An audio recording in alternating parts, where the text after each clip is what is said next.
I, Good evening, everybody. This is Lethal Sales. Thank you, everybody, for being here.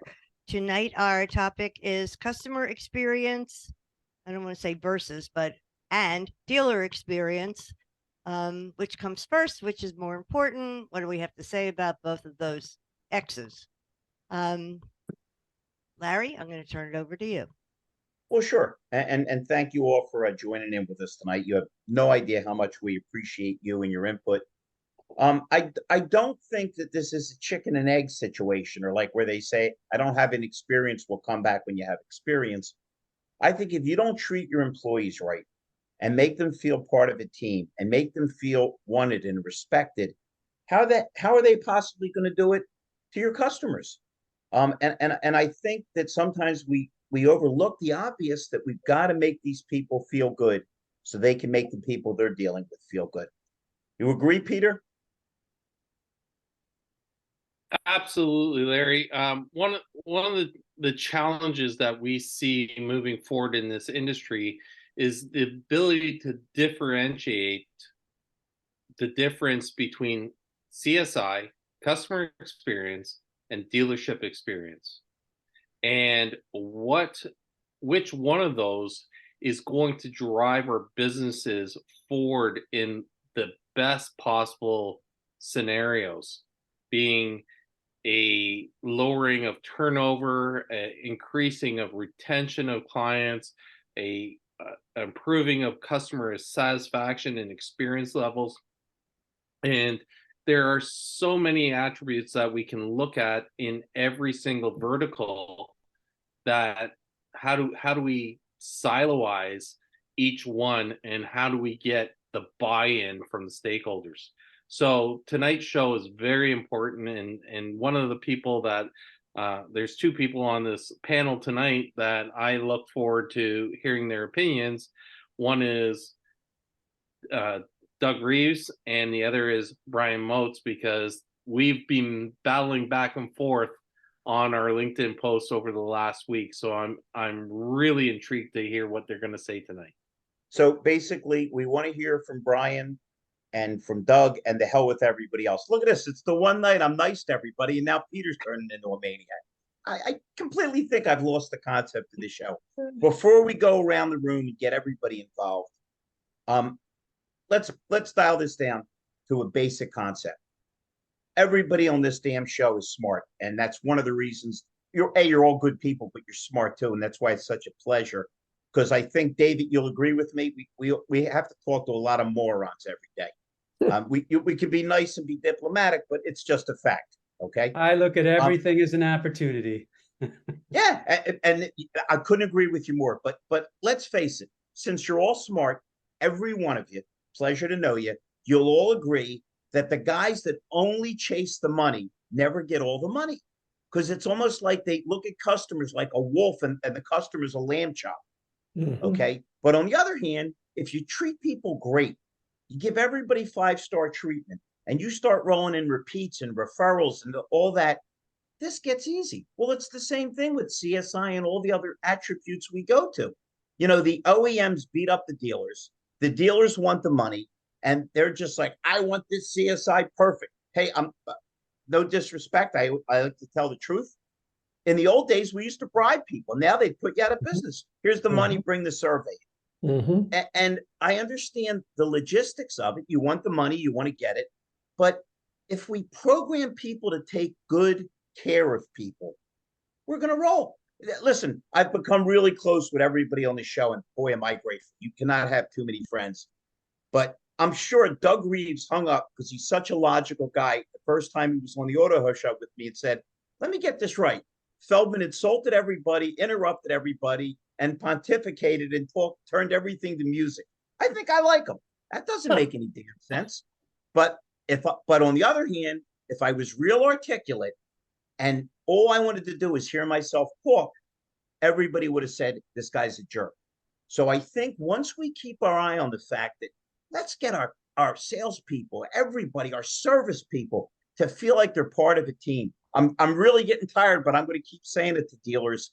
Are you having sales service meetings? Are you making everybody feel like they're part of it?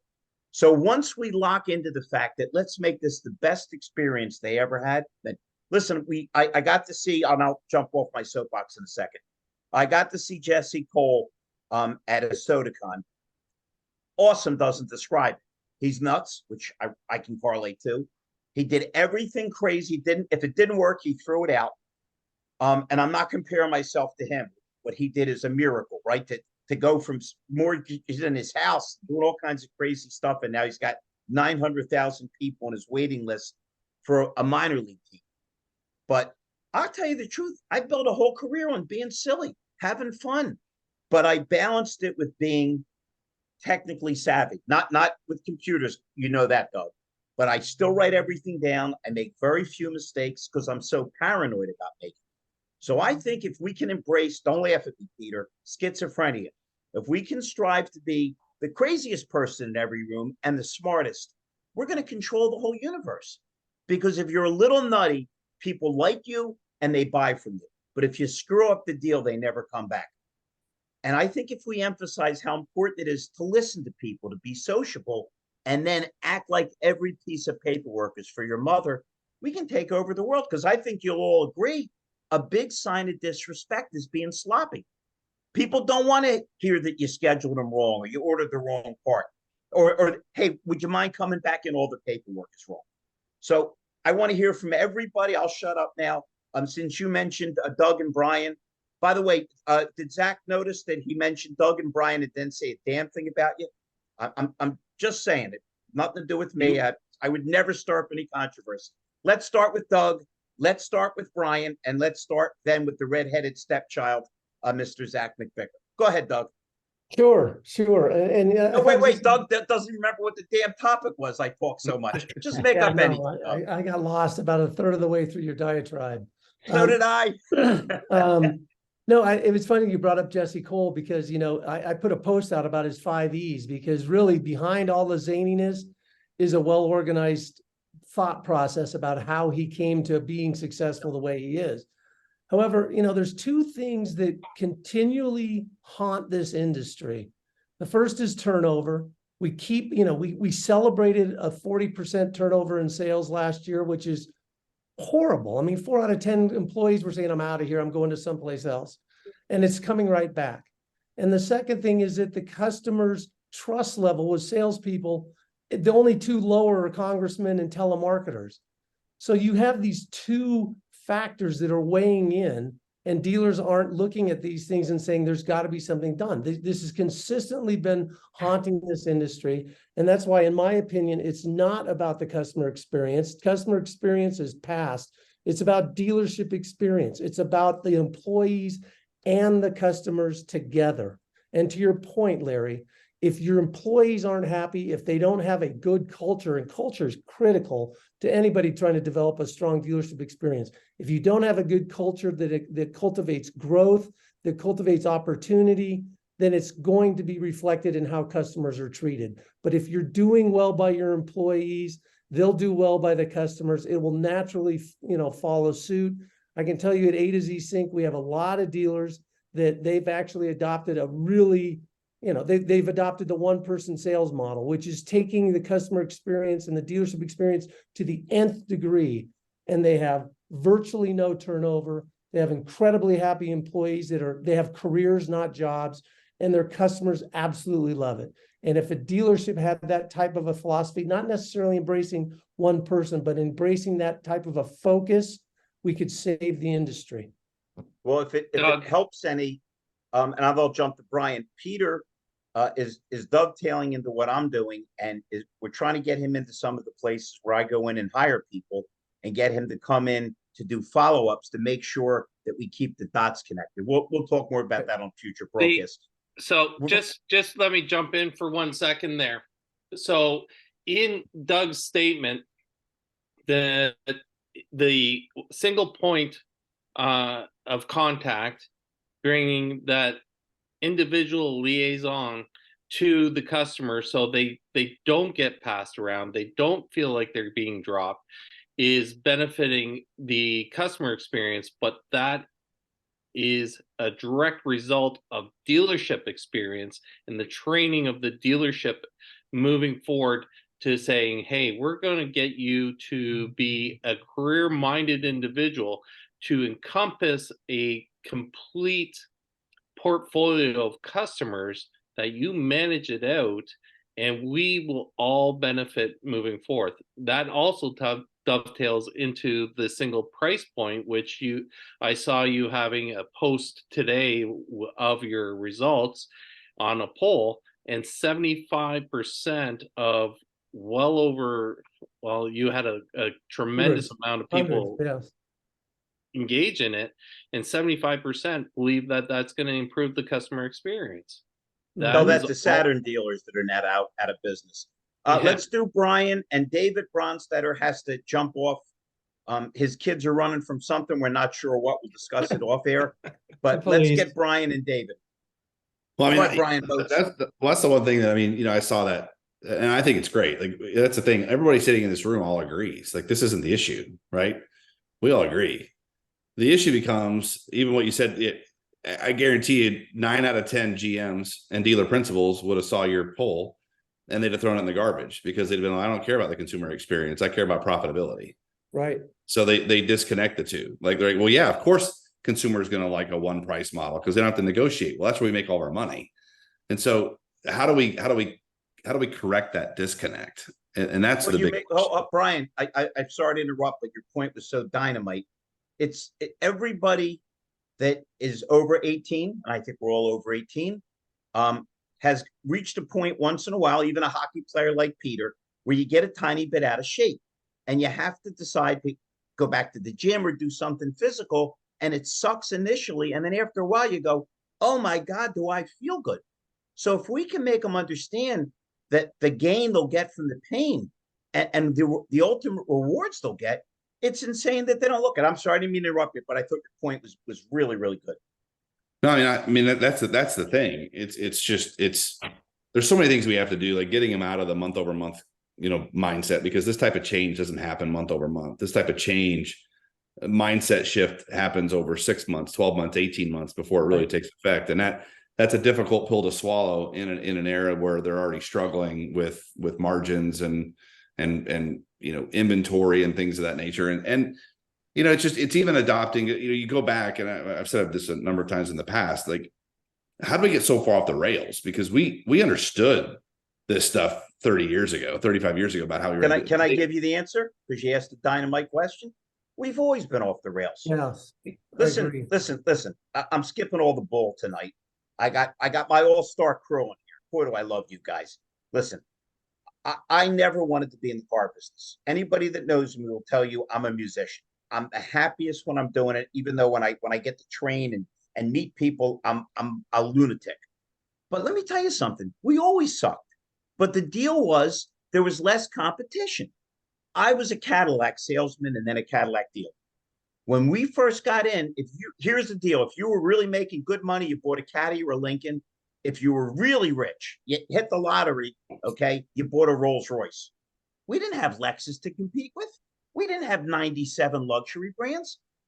I remember, David's going to smile, I remember when we were trying to sell Japanese cars, and anybody that either was in World War II or had a father that's, I ain't buying a Japanese car. Right. Remember, we used to say it was built like a Japanese car. It was an insult. Okay.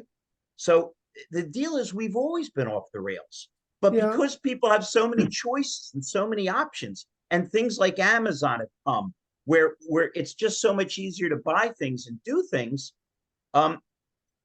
Geez, Larry, did they have horse and buggies too? No, we couldn't take horses out because the pterodactyls would snatch them or the brontosaurus would eat them.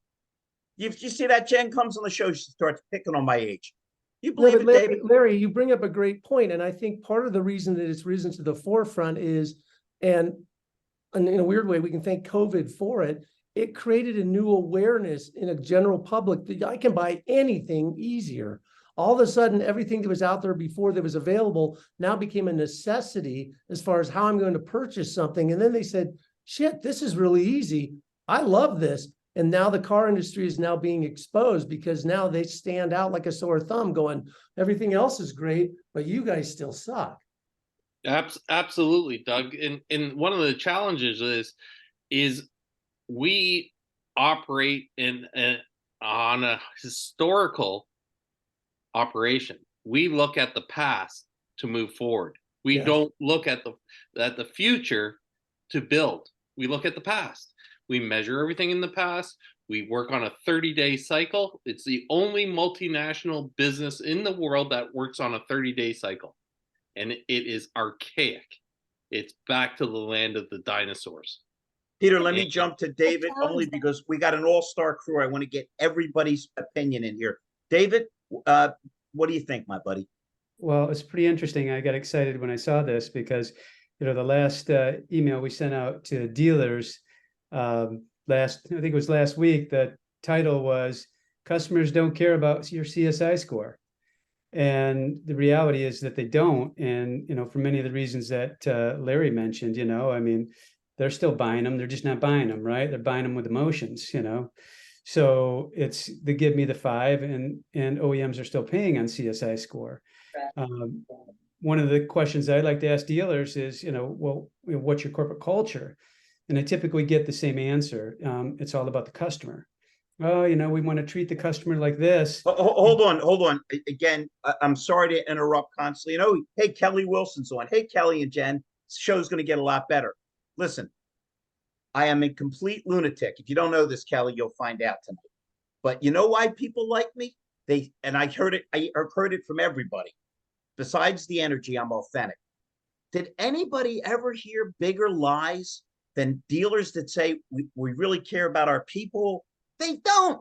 And I'm not beating anybody up. They don't. Or else no owner would ever say, man, we paid the GM $200,000. Let's find somebody to do it for $140,000. That's like calling a guy in and saying, man, you hit $390 this year. How about if we chop your salary? It's the inverse proportion of everything else we do. So when you're in an industry where everybody talks about, how about when they say we're like family?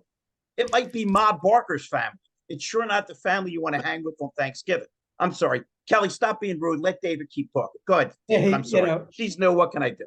Well, it's no different, when they say it's about the customer and then not about the employee, because, as Peter pointed out, if you're not making these guys happy, how are they making the customers happy? And the only real way to make the customer happy is to have employees who have been shown what it's like to be treated well. Mm-hmm. And then they in turn can treat the customers well. Ask these dealers, how you're celebrating your employees. And a lot of them, don't understand the concept of really celebrating the employees other than maybe cheering somebody at one of the meetings. Pizza on Saturdays. Right. Right. So, I mean, for me, a lot of it comes down to corporate culture, and corporate culture should be pretty easy for dealers. If they're doing these right steps, the culture kind of builds on what they're doing. So I celebrate my employees in socials like LinkedIn and Twitter, Instagram, whatever. And oh, by the way, I get an extension of my brand awareness into my employees' socials. There's a little bit of a benefit for the business as well. But you see that a lot, that the expectation is that you're jumping through hoops to make customers happy, but management's not jumping through hoops to keep employees, to keep them happy, to sell, to keep them, celebrating the customer, if you will. And for me, I think that's the big disconnect in the business right now is, how do I celebrate these employees?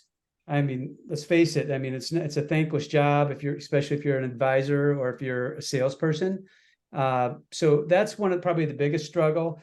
It's got to really start with recognizing employees on a regular basis, as Peter pointed out, making them feel good, and that trickles down. CSI means nothing. It's a fake number. We all know it. Yeah. The reality is, how are you treating your employees, and how are your employees really treating your customers? But David, you said a magical phrase that you didn't even realize how magical it was in terms of being evil and self-defeating. Corporate culture. Man, every time I hear corporate, I break out in hives. Right. If you and me are in a rowboat, you say, let's go that way, we row this way. But with these giant ships, by the time they turn around, they miss the port. All right. Only because we've got, man, the show always gets a lot smarter. We got women on, particularly these women.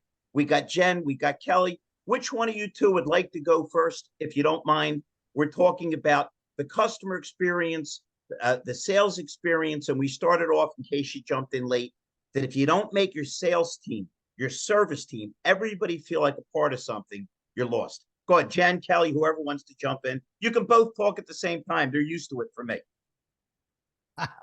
Go for it, Kelly. So I actually Wait a minute. I just got to say how handsome Russell Hill looks. He's Did you ever beautiful, isn't see he? Anybody, guys or ladies, more dapper than Russell Hill? I was afraid to say something because Larry said, just so you all know, if I showed up 1 minute late, that I had to mute out. I couldn't say a damn thing. Russell. No, Russell. you said it, Larry. You look like Ginger Rogers is looking. You look like Fred Astaire. You look dapper. I look like a homeless person trying to sell a car. Go ahead, Kelly or Jen or anybody. I just had he doesn't like it when I don't call him dapper. Blame it Go on ahead, Jordan. Kelly. Don't worry about it. Yeah, Kelly, I like you already. Go ahead. So I actually shared something on a post from Whit Norad today talking about this exact topic. And I shared some of the numbers that I have from Was it a my good time in a post? dealership. Was it a good post, Kelly? Because if It was awesome. then why don't we wrap up this stupid show, go get some pizza, and we just read the damn post? I'm sorry. Go ahead. Impulse control's a problem for me. Go ahead. I just mistyped a number, so I was going to correct it. When I was managing a BDC, I actually calculated that we lost 18% of revenue in a month when we would lose a BDC agent. And they weren't even like the person of record and rapport with the customer, because she was talking about, we need salespeople to stick around longer, which is kind of the topic here. And then I also noted that when I started our loyalty program at the Chrysler Dodge Jeep Ram dealer I was at, people who actually participated, engaged with that loyalty program, they had a higher percent lifetime value, and 73% of the people that engaged with that program, it was for service and sales, 73% of those clients had bought from a salesperson, 1 car, 5 cars, however many, from a 5+ year tenured salesperson. So I kind of went back in and looked at some notes from a SodaCon about culture, and the very first keynote, she dropped a bomb about 63 to 79% of employees leave their job because they don't feel appreciated. Mm-hmm. And Wait a the minute. one Couldn't thing you- I couldn't can you say say about this- appreciation, Kelly, couldn't you say the same thing about everybody in every aspect of life? That why do people get Absolutely. divorced? Why do teens break up? Why do kids feel neglected? So, but here's what's so frightening.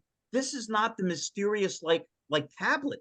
Dealers know this damn stuff. I'm on a program. I know Brian Kramer a little bit because I know Bob Holland said a lot. He wrote the foreword in my book, Inner Moron Demons. We're best buddies. I'm almost as crazy as Big Bob. Okay. And Kramer got on one of our shows, one of these lethal sales, and he said, Larry, you don't know how valuable you are. Well, thank you, Brian. He says, no, it costs $45,000 to replace somebody. We did a study when I was at Auto Nation. There's people are smoking less than they did. At some point, it dawned on them that the package that says if you smoke this, you'll die. So if everybody knows these numbers and the costs, how crazy is it that they continue to engage in behavior that's that self-defeating? Kelly, I'm only jumping around because there's so many good people on. Please join us as much as you possibly can. Put up with my insanity. Compliment Russell on looking dapper. Okay. And don't mention anything about Peter's jackets. Although I got to tell you, I usually pick on Peter. Today I'm going with Jeff Schaefer, who looks like Yul Gibbons' cousin. For you too young to know that was the outdoorsman, I'm waiting for him to go chop down a tree. Jen, why don't you jump in? And if I've forgotten to insult anybody, we still have a half an hour. Go ahead, Jen. I think everybody's saying all the right stuff. And I think there are a lot of dealers out there who actually do try to do the right thing by their corporate culture. And there are just many that don't for a number of reasons. They are too busy. They don't understand it. They think it's silly. There's a lot of reasons. I don't want to know. There's just a lot of companies out there that don't value a transparent organization just because they've never seen a good one. So they don't know how to lead a good one.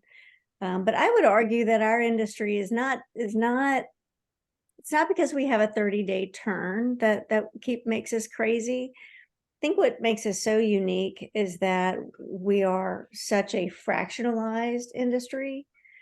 We produce billions and billions of dollars for this country and other economies around the world. But the franchise system here in the United States, God bless it, has allowed that to happen.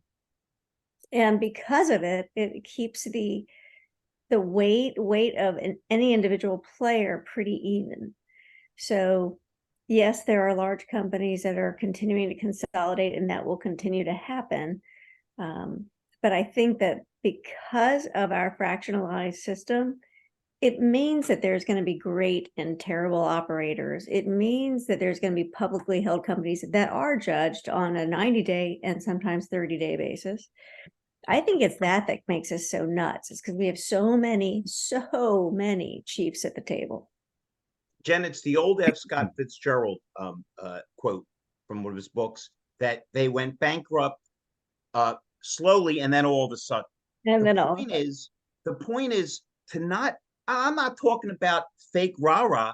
I'm talking about the fact that because the nature of our job, we're so, if I say to you, you sound like a used car salesman, everybody knows it's not a compliment. So if we know what we're dealing with, let me rephrase it. And I see Jordan Cox on. Jordan, it's great to see you, my buddy. Listen, great to see you too, Larry. Love you, man.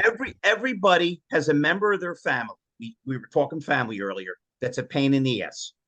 And we know that if we engage them a certain way, they're going to get cranky, they're going to cry, they're going to storm out. And if we're smart, we address them differently, we treat them differently. Well, if you're in an industry and you know it's hard to retain people, and what you lose when somebody comes in and says, is Joe here? Joe's not here anymore, and all those contacts, you would think at some point, more of us, I'm not saying all of us, more of us would say, let me treat these people right, and let me treat these people proper. Listen, I'll give you a quick example and I'll shut up and we'll jump to whoever's next. I'm walking through the halls of a SodaCon. I'm having a ball because obviously I'm an extrovert. And somebody says, hey, what are you doing tonight for dinner? And I said, I'm hanging with Tom Klein and Dave Lowe. It's two of my favorite people. Well, somebody said, well, can we come? How many people do we wind up, George? Was there 13 people at the table? And you never saw 13 people laugh so hard. I'll send you the picture. Yeah. So my point is, we're only going to be alive so long, and we all have challenges. So to not realize that this is a difficult industry, but where else are you going to make $100,000 without a college degree and without college debt? So it just seems like if we just think a little bit more, not us on this show maybe, but and Jen, you're 100% right. But how sad is it? You think you're too busy to keep your business running smooth when the replacement costs are astronomical. Okay, I'll jump in there because what Jennifer was saying is I've had the fortune of working in multiple industries and across franchising and other dispersed industries that are out there. And a lot of this, it's not, some of this isn't immune just to us. I mean, you get into franchising and restaurant, hotel, hospitality. Anytime you get into dispersed income, dispersed workforces with quote unquote small businesses that don't have the big budgets to be able to do a lot of the training and org development, talent development type functions that a lot of the companies do, they have these issues because it's hard.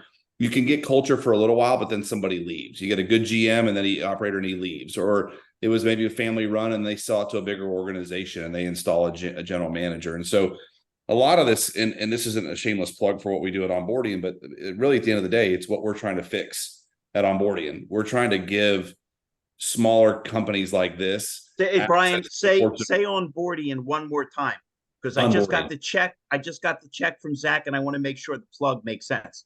I mean, yeah, Kaylee made me pay for my Parts Girl cup. Well, it's in a lot of it, that's been my passion for years, of working for Ford, working for Lincoln. Ultimately, I worked for a company that did work with Meineke and Mako and Denny's and Dairy Queen. And like I said, I've seen this across industries. It's a lack of being able to really build good, strong corporate culture and organizational development, talent development. And that's what this industry needs. Let's jump off of sales. If he can talk, because he's always driving and turning his truck over sideways. Joshua, can you speak a little bit from the perspective of fixed ops since you are the man? Come on, Joshua, bring it, brother. Come on. Man, Give me a Kaylee second. showed up. This better be a very salient point. So you're gonna have to repeat the question. I heard my name and then I had the windows down. Well, what do you want me to recap? I was out of control. We decided that Russell is dapper. Kaylee right now is regretting she tuned me in. What we want to know is, what are you seeing from the back end, which is more important than the front end, despite what general managers tell you. We're talking about the customer experience, and that if we make the sales and or the service experience better, the other problem will disappear. Do you agree? And what are your thoughts, please? And then let's hear from Kaylee. I think the customer experience is lost on service managers.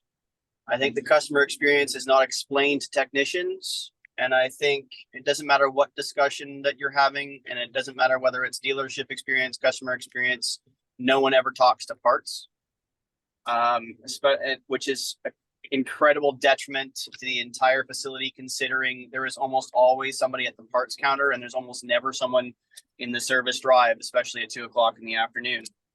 So you want to talk about the customer and dealership experience when somebody's come into the service and you've got Mr. or Mrs. Smith that has a leaking tire at 2:30 in the afternoon, and you can't find a service advisor, you can't find a service manager, you can't find a technician. Who are they going to find? You're going to find a parts advisor standing behind a counter that's been neglected for the last 10 years, Right. who happened to have just came in after a smoke break, who's never been taught how to deal with a customer and says, "What do you want?" And that's likely the customer experience you're going to get at 2:30 in the afternoon. Conversely, if you happen to find somebody in the service drive at 2:30 in the afternoon, it's probably the person who came in late, who needs to find that 0.3 to make their bonus that day, and they'll do absolutely everything they possibly can to try and upsell an induction service to somebody who just needs their tire repaired. So it's also not really a great customer experience. And worse still, you're going to get a technician at 2:30 in the afternoon who isn't already on a gravy job that they got at 9 o'clock this morning, is going to try and find a grocery shopping list to try and upsell. And then the service advisor won't sell it because they know they're not going to sell it. And then they're going to piss both the service advisor and the technician off, and then piss the customer off if they do actually try and sell it. Well, I got news for you, my buddy. I'm about to make your night, because we got the nicest person in the parts industry, Kaylee Felio, and she just sent me a text. Boy, Joshua sounds really angry. It's true. He's driving a 19,000-pound truck. He's probably going to run over a guy in a Prius tonight. Very scary.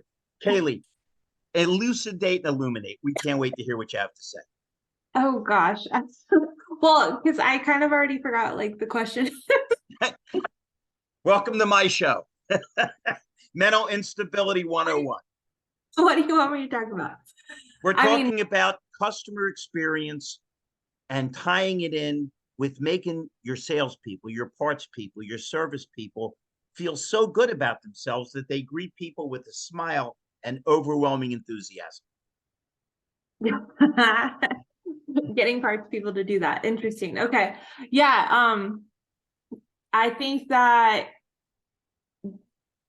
people are motivated by feeling important and feeling included into the culture. So I think that parts needs to be included in the conversations. And I don't think that it's not happening. I'm just saying in general, we need to continue to get parts into those conversations so that it's not like, this isn't my customer, I shouldn't be helping them, that's not my job. Because I think that's what we create is this difference that this person's here for service, why should I be treating them? But in all reality, everyone in that department should be treating that customer like they're the best thing and they're going to make their paycheck, because that's how they get paid. Do you agree that if the ownership, if the GM, if the service manager treated everybody in the store that way, they'd be more likely to treat their customers that way?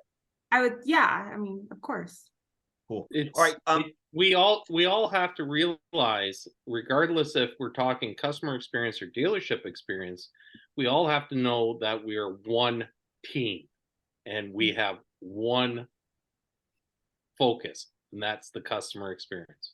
And Perfect. Peter, Jeff, I swear to you, I was about to call on you and then my buddy Zach McVicker. We want to get I have everybody. one last thing. I have Yeah, one go last ahead, thing please. that I think because everyone wants to get paid, I think if any dealership is not paying parts and service together, they're doing it like parts. Like a parts person needs to get paid off parts and service, and a service person needs to get paid off service. So it's all one. That I think that's how we partially solve the problem. You know what? She is so damn right. Do me a favor, Zach. You know everybody. Get Roger Penske on the phone. Let's straighten his ass out right here. We'll get these pay plans fixed up. All right. Jeff Scherer was talking, and then let's hear what Mr. Vicker has to say. my first question, Larry, when you were selling Cadillacs, and this is a serious question that you'll make a joke of, but did they pay you bonus on CSI even back in those days? Yes. No, but I got to tell you, I know I appear to be a little crazy because I am, but I took pride in what I did. I didn't need anybody standing over my damn shoulder. And I think most of you feel the same way. I really prided myself on being professional. And this is going to shock you guys because you hear so much of negative. I love my customers. Once in a while, I ran into somebody I'd like to bury in the back of the dealership. But I still have so many friends and so many social contacts that I made from the business. So while they weren't thinking along those lines yet to bonus it, I wanted to keep my people happy. And Joshua will love this and Kaylee will love this. I used to make all my service appointments for my customers. I wanted to be the buffer. I wanted to be back there. No, don't applaud me, Josh. It was just smart business because they were my customer. I'd share them with you if you were my service guy, but I didn't want to turn them over you, just like you didn't want to turn them over to a salesman or a sales lady that wasn't responsive. Okay. Yeah, go ahead. I'm sorry. Two other things I'd like to expound on what Peter said. We're all one. Even that clerk in the title office who the customer's pissed off because they didn't get a title, who's never seen the customer, that can torpedo CSI, right? Bad coffee in the waiting room. My CSI. Wait a minute. You know, when I'm not kidding, I try to be the voice of reason. The number one complaint at every dealership is how long it took. And a lot of that, and I'm not beating up my own crews, comes to the incompetence of the salespeople, right? It's the old thing, Kelly. You go up to the desk, you're all excited. He likes the car, boss. Does he have a trade? I'll be right back. You come back, there's two people ahead of you. Yeah, he's got a trade. Great. Does he have a payoff? I'll be right back. I think if we come out of the gate professional, if we make sure we're on time, it gets easier. Listen, by now I know that my man Joshua Taylor, okay, well, hold on. And I know that Russell Hill and hopefully Kelly will continue to join us. But every damn week, busy as I am, and I was crazed this week, and I'll start doing it for you, Kelly, if you're kind enough to join us. I'm going to remind you. I don't have to remind Russell Hill, but it's my nature. If you get into bad habits or good habits, they're still habits. So I think, again, it's what you believe. And I think you had one more point, my brother. So let me just jump in for 1 second on one of the things that you just said, Larry. The time. The number one complaint of customers is time. Why do we have to go to multiple people to solve problems when I know throughout my career, multiple decades, the common comment from a customer was, you know what we're going to sell this for. You know what my trade's worth. You're the professional. So why do you have to talk to someone else? So that is the reasoning why I am probably one of the biggest advocates of the single point sale, because it takes away, having a multi-point sale does not increase profitability. It actually decreases it. And the second part of it is it reduces the customer experience. And it is, in my opinion, people are missing the boat. Hey, it looks like hey, Doug, it looks like we got a new person on, MF Titan. Would you like to jump in and throw your opinion around? Because we'd love to hear it if you'd like to. Michael's going, what opinion on what? What the hell y'all talking about? Who Michael, knows? opinions on everything. All right. Let's jump to my buddy Josh. Josh, I'm calling you Zach McVicker. Zach, you always got a good opinion on things, my buddy. What do you think? Thanks, Larry. I appreciate it, man. I think this is an awesome conversation discussion. I think honestly, to add on this topic, really, I think that from what I found, we're giving general managers and these operators way too much credit. And I'm not saying that in a demeaning or way, or I think that from we talked about, I mean, a lot of you said this has been a situation or issue for such a long time. And I think that we have always been, if you think about general managers or operators, the people really in the seats that actually can impact change, right? Drive change. Because if it doesn't happen at the top at the dealership, then there's nothing that's going to be sustainable. It's not going to be executed in a way where change actually is executed and where people actually are impacted by it. And so what I'm getting at is, I think that general managers they don't know how, they don't know what to do. They lack structure. They lack the action plan items. I think historically, you think about it, they got to the place where they were because they were always saying, hey, do this way, say this way, look at this on a daily basis. And they were the ones that necessarily just went out and did it, and followed through in essence on what was given to them. And so today, with the new, I think, variables that exist within not only the new workforce, but the new customer, there's new variables that they don't have any idea to how to really address. And more importantly, there's a belief system that they disagree with completely. If you ask any general manager that's been in the business for more than 5 years, they've got a very strong opinion about the younger generation. And that's all you got to say is the younger generation. Right. And they're going to go quickly. It's like, they don't have the work ethic. They don't have all that. It's because they don't understand, in my opinion anyway, how to connect and truly get to a level where these elements that we're talking about are really the efficiency of the operations, right? It's really the problems and mistakes that happen because what they've never been given, it's hard for them to show. And so there's a lot of learning, but the arrogancy, I think, in a lot of cases in these positions is hindering the ability for them to see that. And so how do we meet them where they're at? Understand that there's a lot for them to learn. And I think it really is along the lines of the specific action items to help them start to make making those decisions easier for them. I just don't think they know how. I love it. All right, hold on. Before we jump to Russell, because he's looking dapper, we haven't heard from my buddy Jordan Cox, and we still got Mike Larkin. MF Titan shot in. I couldn't answer. Are you ready to talk now? Because we'd love to hear some new opinions. Absolutely. Tell me what the topic is, Larry. Yeah, I told you.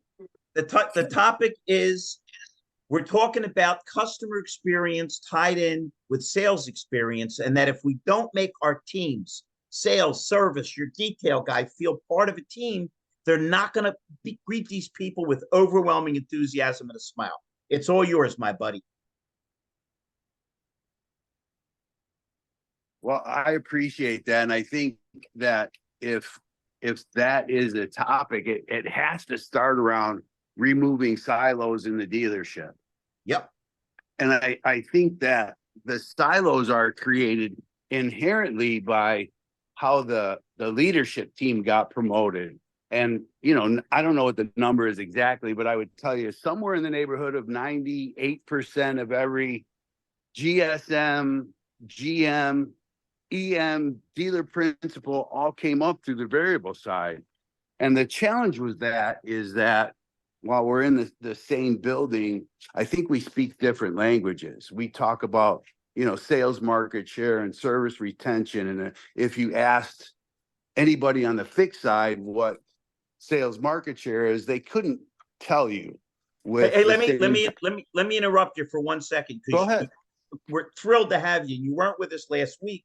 And we were talking the last couple of weeks about how insane it is when you consider the retention and what you lose when you don't put money into service and training and that team feeling, the insanity to let all that money leak out. You lose them through tires or basic changes or basic services. You don't introduce them to service. You lose them. Not only do you lose the service business, which can be highly profitable, but you lose them to get the next car. I didn't mean to interrupt you, but you weren't with us a couple of weeks ago, and this is exactly what we were talking about. Please continue.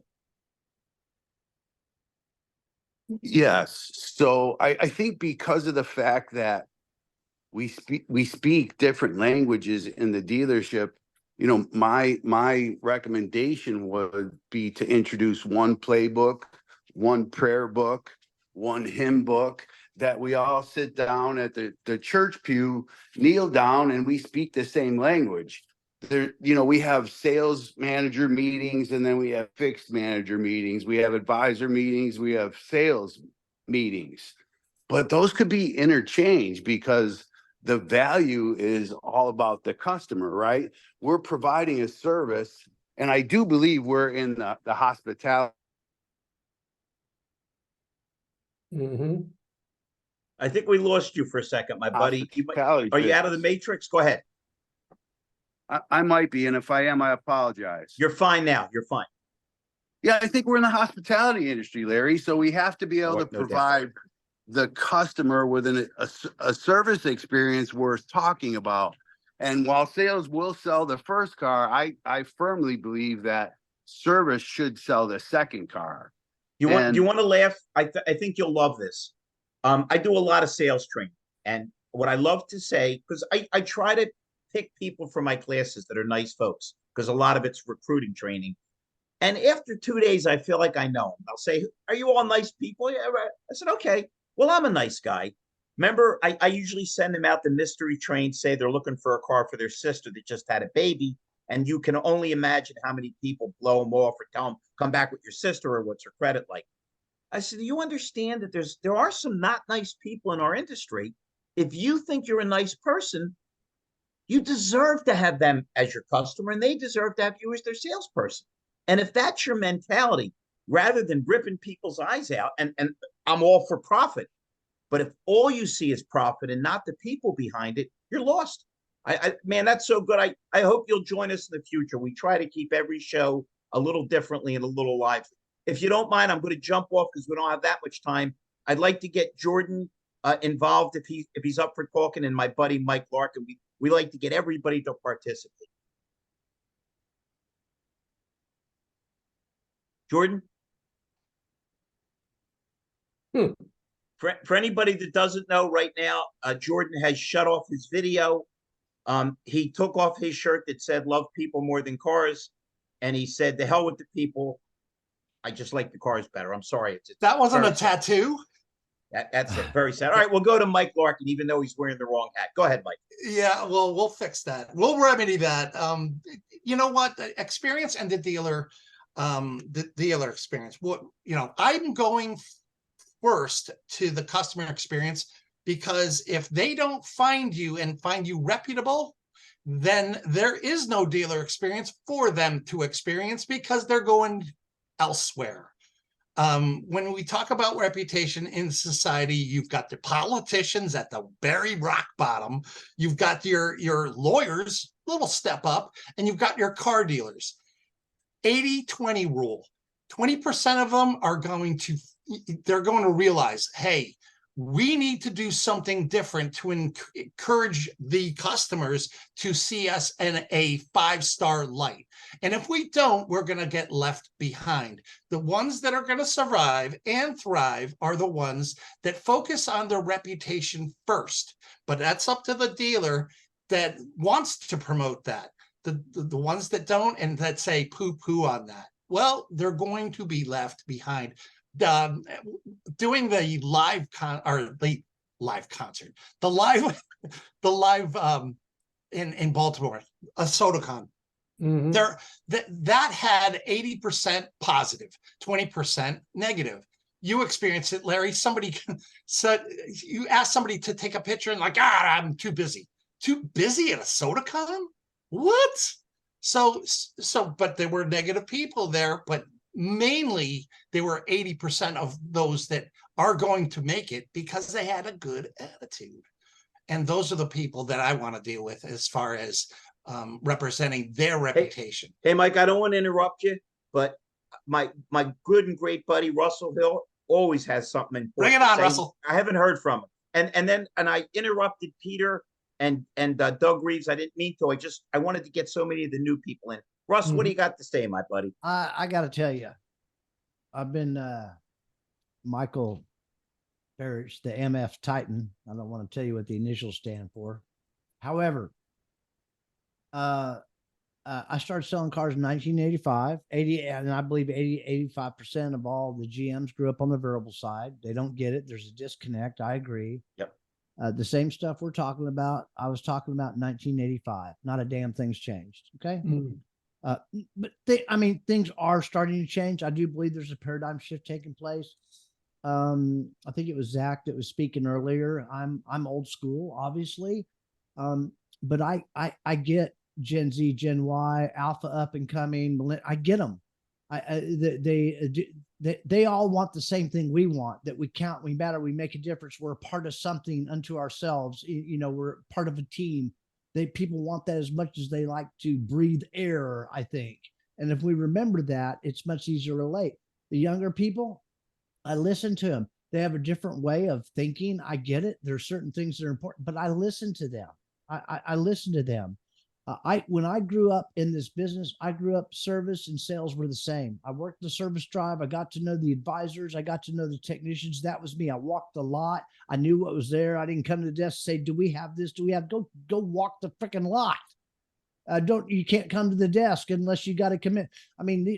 But these are the same challenges, the enormous turnover. These are things that we're talking about in a way, because what's happened pre to post COVID, doing this kind of stuff, we're communicating in a way that we never have communicated before. And Michael mentioned it, Zach, the silos. I believe in knocking down the silos. Okay. We are a team. Together, everyone achieves more. That's what it is. And the turnover is costing a horrendous amount of money. And yes, we're looked on and frowned on in ways that, I don't even want to say out loud, but this is the greatest industry with the greatest men and women in the world. I believe that. And I believe that things are changing. People are starting to listen. GMs and other people are starting to understand, hey, this is costing us money. I didn't have a problem with CSI. There was multiple touch points in the dealership, but it was all about it's all about people. It's all about our people. Hey, Russ, I just had a thought. Think about one positive change that we've seen, and I'm going to point to my new best friend, Kelly Wilson. Come on, Kelly. When he got in the business and I got in, Kelly, women were few and far between. And everybody knows women think better than men. Okay, they have babies. If we had had babies, the human race would have ended like the first man and woman. But we're seeing, so if we can make a change that radical, where there's tons of smart, women killing it everywhere you look, maybe at some point we can grasp the fact that the nicer we are to people, the more we show them that we care, then they'll start caring. All right. Again, I only because we had so many cool people on that we normally don't have. Peter and Doug, let's hear some good things. Just make it brief because we want to make sure we get everybody. So I want to go back to what Russell was saying on the various generations and how they look upon this business. And like you, Russell, I started in the business in the early 80s and progressed from there. So we've seen so many generational changes within this industry. We've watched computers come, cell phones come, emails come. We've watched digital retailing. We've watched everything come through, and we've learned every single way along this journey that we've been in. One of the things that we're recognizing now as back to the dealership experience level is that people are driven by different needs and wants. They have different whys. Their whys could be that they need to work 4 10-hour shifts rather than 5 8-hour shifts. They need to work because of their children, because of their grandchildren, as it was discussed earlier today. It could be any number of different things. People might need a flexible hourly shift that they do in Europe, where you have to work 32 hours to get a paycheck, and you can work from 9 to noon and from 5 to 9 every day if you want. It's up to you. So we have to actually dive down deep into the people side of this business develop the experience for our people to relate it back to our customers and give them the experience that they're looking for. Now, on that, I also believe that we also need structure, and the structure is having technology that will assist us in humanly led processes. And there's great things out there, and like I've been a big advocate of both Doug's company and Zach and Brian's company, and another one that is not on the call, which is Trade Pending. I think those are the three largest and greatest new technologies being brought to this marketplace to drive dealer experience. We need onboarding, because the onboarding side of our dealerships lack tremendously. We need the ability for transparency in trades. That's why Trade Pending is there. But most of all, we need that singular touch of A to Z, because that program and that ability of that program allows a frictionless, seamless transaction to take place, and that builds credibility in our industry, of which we are lacking. Hey, Doug, I interrupted you a few times earlier. I didn't mean to. Yeah, no problem. Any real good thoughts on this? Then we'll just zip through everybody. A couple last things. One, I'm going to take exception, Mike, to what you said. I think the dealership's experience is their brand. And I don't think you can start with the customer experience unless you've developed the in-store, the dealership experience first. It starts inside and then works outside. The other thing that I say, and I want to say, and you know, and it's nice that Jordan's on this, because there's an awful lot of disparate voices out there that are all saying the same thing. We're all preaching the same thing.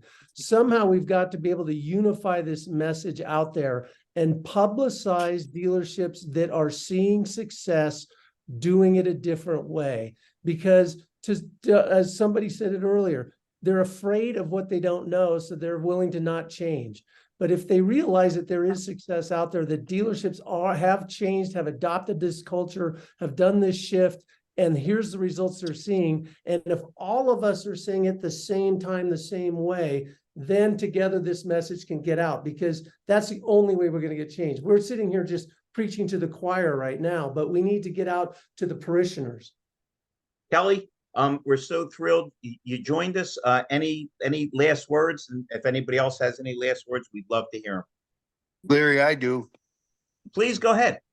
Yes. So there's never been a better time to be in the automotive industry than today, because we can reverse the last 5 decades worth of behaviors that the dealers have put out to their customers. The average age of a used car is just under or just over 13 years. Think about that. Think about that for a minute. It's the largest number that's ever been in the history of the business. How can we change that and change it today to windfall the lottery balls to fall in the future? We need to engage with our team. We need to engage with our customers, but we need to teach our team to win and put them in a position to win through training, through word tracks, through elevating experience and delivering one worth talking about. Hey, Michael, and that, has there can ever happen today? Michael, has there ever been a better time to tie sales and service together? Because if Never. people can't afford a new car, how important is it to be in there? I'm with you 100%, Michael. 100%. Hold Kelly, on, Larry. I was just climbing the ladder to the roof of the house. Go ahead, brother. I want to make sure everybody can hear this. There's never been a better time. We need to get in the game today. Absolutely. Never been a better time. I would also like to remind people that Michael Barish, it might be the only guy on earth that's as pumped up as I am without drugs, and that he had a horrible health scare. So he'll also tell you that there's never been a better time to be alive. That's right. We got opportunity when every negative thing leads to a wide path to opportunity. Is that pizza any good, Russell? No. Russell's been on 19 podcasts. On my podcast, he thinks he's Anthony Bourdain. It's only, hey, tell the truth, Larry, it's only 17 today. Okay. Okay. And he still looks better than me, dapper. I've Kelly, been sitting here since 4:30 this morning. Russell, I respect you. I love you. We need to get you a life. We're going to hook you up with cable TV or get you a pet, even a goldfish or something. Dude, Zach, listen, you got some listen, pets running around the house. I love you all. I love this business. I love the company I'm building. I love my family. I love my grandkids. That's what I love. Got it. Love And it. pepperoni pizza. Kelly, Okay, well, he yeah. likes pizza. He likes his family. Michael Barish is glad he's alive.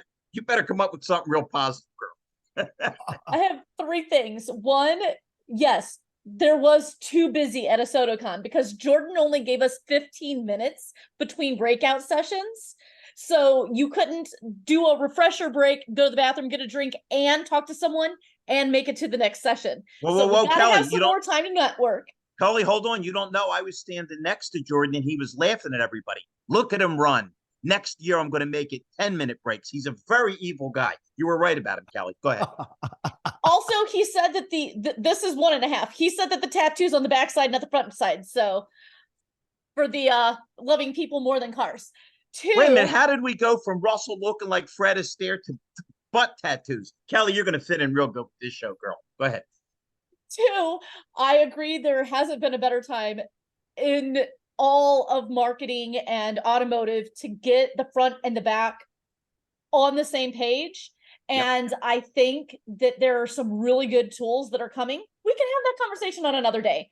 And three, I have to give another shout out to Jordan and David Long for getting me to SotoCon, because as someone who's looking for a new position and to join the service provider or vendor side, I'm very thankful for all of the connections that I did make there. Yeah. Cool. And reach out to me anytime. Jordan's an amazing guy, man. We just got finished on him with Kaylee and great show. Yeah. Hey, reach out to me, Kelly, on LinkedIn. I'll help you any way I can. I'm all over the place these days. Michael Barish was kind enough to turn me on to some stores. Russell reached out to me. All I want to do is pay it back and pay it forward. Does any, and what a dynamite show. I can't thank all of you enough. Does anybody have any thoughts or any comments? Oh, and Kelly, you're new, so forgive me. My antidepressants ran out halfway through the show. So if I was a little down, forgive me, please. Look, Zach McVicker's like, how is this guy not in jail? He's crazier than I am. Anybody have any last thoughts before we sign out? I'd just like to add one last thing. Sure. Regardless of what pathway we choose based on what our topic is tonight, whether we choose the customer experience or we choose the dealership experience, we have to focus on the latter, which is the experience. And the experience will drive the customers. We celebrate the experience. We celebrate all those people that are giving those experiences. As vendors, we need to look out for those people. We're all on LinkedIn, and when we see something that is absolutely phenomenal, share it. Make sure everybody sees it. Whether it's in we can break down this business to a number of different silos. We can break it down to fixed and variable. We can break it down to sales, parts, and service. We can break it down to any number of things. You want to break down it to the HR versus whatever. We can do all kinds of different things. But when we see something that makes sense in our minds, and we're all very intelligent people, we need to share it and get it out there so everyone knows about it, because that's where the growth is going to happen. It's not inside the box. It's not inside the pot. Think about this. So you buy a plant at a garden center. It comes in a pot. What's the very first thing you do is you take it out of the pot and you plant it so it can grow. It's got to come out of that enclosure. And that's what this business is in right now. It's in an enclosure. We have to get it out of it. We have to water it. We have to fertilize it. We have to nurture it. And we have to allow it to grow. Great. And that's where we are. Great analogy. Anybody, that's a great way to end the show. If anybody has anything else, if not, can't thank you all enough. We'll come up with a great topic next week. Hopefully Michael and Kelly and Jen, and everybody like Kaylee will jump back on with us. Can't thank you all enough. And let me tell you something, all that negativity, it's on the outside. None of it's on the people in this show. And I appreciate every one of you for that, if for nothing else. Thanks, Everybody stay everybody. healthy. Everybody Thank have you. a great night. Thanks for coming Kelly, on. reach out to me and I'll do what I can to help you get landed. Good night, everyone. Thank you for Good night. coming. Take care. Thanks for the words, Peter. I appreciate you, man. Thank you. Appreciate it, man. Thank you. Appreciate it.